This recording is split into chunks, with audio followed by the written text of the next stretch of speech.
Delta மாவட்டத்தில் கடைமழை மாவட்டமான நாகை மாவட்டத்தில் இங்காங்கு குறுவை சாகுபடி சுமார் 1 லட்சம் ஏக்கரில் மேற்கொள்ளப்பட்டு உள்ளது.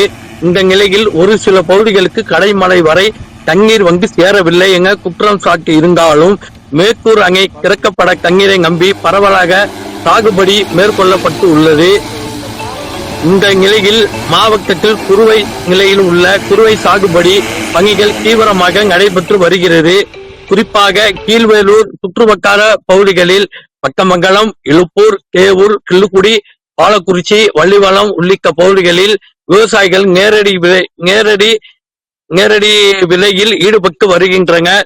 இந்த நிலையில் விவசாயிகளுக்கு அண்மையில் வேளாண்மை பொறியியல் துறை சார்பில் நவீன முயற்சி ட்ரோன் மூலம் யூரியா தெளிக்கும் முறை பற்றி விழிப்புணர்வு ஏற்பட்டு